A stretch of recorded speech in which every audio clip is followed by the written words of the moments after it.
Assalamualaikum warahmatullahi wabarakatuh. Perkenalkan, nama saya Fira Berliani dari kelas C SDM Internasional NIM B100-180-297. Di sini saya akan memaparkan hasil resum jurnal internasional yang berjudul Managing Human Research Resistant to Organizational Change in the Context of Innovation.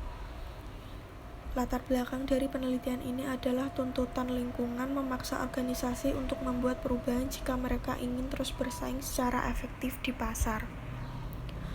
Tujuan dari penelitian ini adalah untuk mempelajari faktor-faktor penyebab karyawan penolakan untuk berubah dan mengusulkan model untuk mengelolanya.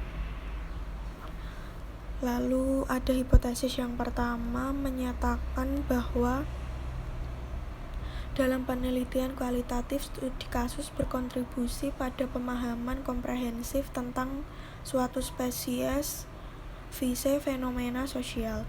Mereka relevan jika tujuannya untuk memahami, menyelesaikan, meningkatkan prosedur yang dilakukan secara profesional virtual. Perubahan multinasional telah melakukan beberapa operasi sebagai alat pertumbuhan di negara-negara berkembang atau konsolidasi di pasar yang matang. Beberapa operasi di pasar yang matang di mana perusahaan multinasional belum terkonsolidasi dan membutuhkan pengembangan lebih lanjut, seperti di Cina dan Amerika Serikat masing-masing pada tahun 1980 dan 1989 yang menonjol. Baru-baru ini pada tahun 2009 akuisisi besar-besaran atas perusahaan lokal di pasar Saudi yang sedang berkembang menunjukkan peluang untuk menembus pasar yang sedang tumbuh itu. Hasil dari hipotesis pertama yaitu ada kepemimpinan. Resisten personal dapat dikurangi dengan menggunakan gaya kepemimpinan yang tepat dan tepat. Hubungan antara pemimpin dan karyawan bersifat langsung karena mereka menyediakan wawasan pertama tentang perubahan SDM yang dilakukan.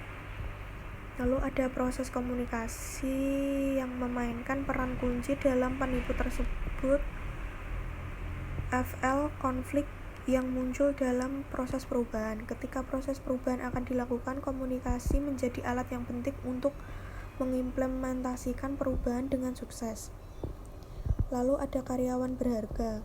Faktor penting lainnya dalam menganalisis karyawan perlawanan adalah kepribadian mereka sendiri secara umum. Semua karyawan menolak perubahan secara alami. Lalu ada pelatihan memainkan peran kunci dalam proses perubahan. Di saat-saat perubahan, mereka yang terbuka untuk belajar akan mengambil alih masa depan, sedangkan mereka yang terbuka dan diri mereka sendiri yang dilengkapi dengan indah akan menghadapi dunia yang sudah tidak ada lagi. Yang terakhir ada partisipasi. Pada karyawan, keterlibatan dalam proses perubahan meningkatkan peluang keberhasilan. Ini berbeda di kultus bagi karyawan untuk menolak perubahan di mana mereka telah terlibat sejak awal.